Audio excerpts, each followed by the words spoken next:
여랑야랑 시작합니다. 이재명 기자, 이 민주당이 주도하는 비례연합정당, 이 더불어시민당이요. 좀 시끄러운데 좀 복잡해요. 이게 뭐가 문제입니까? 예, 제가 지금부터 정리해드리겠습니다.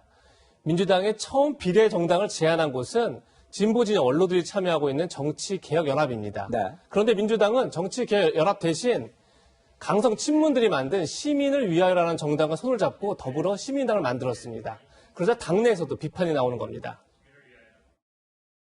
정치개혁연대와 저희 당이 수십 년 동안 함께 해온 사이인데 어제 오늘 벌어지는 것은 저로서도 몹시 아쉽습니다. 현재의 전개가 몹시 민망하다는 생각을 합니다.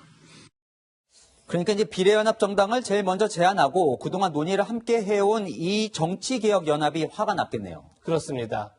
결국 자신들을 이용해서 비례정당을 만들 명분만 쌓고 결국 토사구팽 시켰다는 건데 그 배우로 이 사람을 지목했습니다. 아주 치졸한 정치 공작극을 만든 거라고 생각하고요. 1분 그 남았어요. 바로, 예. 네, 양정철 원장이라고 봅니다. 진보 진영에서는 양정철 민주연구원장과 함께 시민을 위하여를 띄운 1등 공신으로 방송인 김어준 씨를 꼽습니다. 이 김어준 씨는 지금 라디오 방송을 진행하고 있는데 그럼 김어준 씨가 이 시민을 위하여에 직접 참여를 하고 있는 겁니까? 얼마나 직접 개입되어 있는지는 알 수 없지만 김어준 씨가 진행하는 라디오와 인터넷 방송에 시민을 위하여 대표가 이달에만 5차례 출연했습니다. 민주당의 시민을 위하여와 손을 잡기 전날에는 이런 말을 주고받기도 했습니다. 선관위 어쨌든 등록 완료된 것은 시민을 위하여가 유일합니다. 어떤 정당들은 다음 주 수요일까지 완료되지 못할 수도 있겠습니다. 네, 근데 저 시민을 위하여의 저 최백은 대표요. 어떤 인물인가요? 예, 정치개혁연합조차 시민을 위하여가 너무 친문성에 강하다, 그래서 부담스럽다 이렇게 말할 정도인데요. 최백은 공동대표는 지난해 서초동 집회에서 조국 전 장관을 향해서 이런 헌사를 낭독했습니다.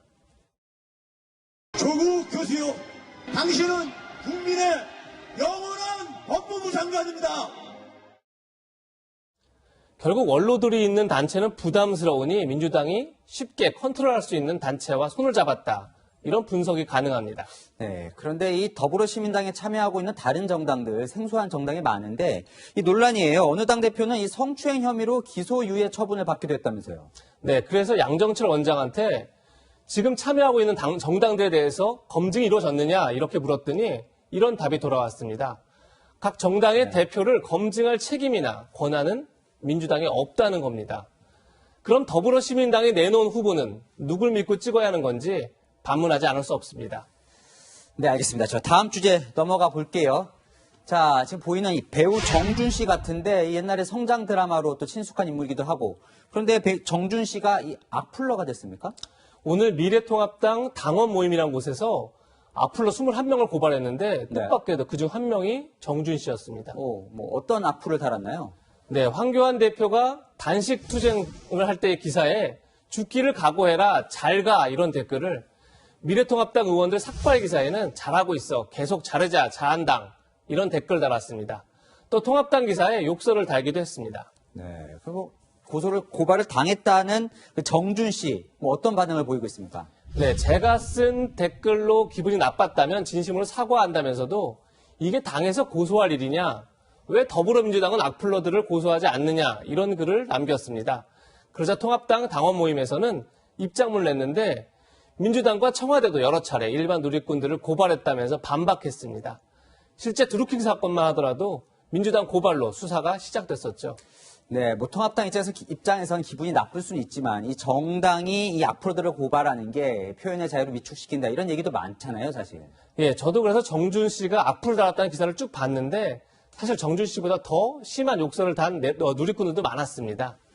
네이버는 오늘부터 악플 이력을 모두 공개하기로 했는데 오늘의 한마디는 손가락 조심 이렇게 정했습니다. 네, 지금까지 여랑야랑이었습니다.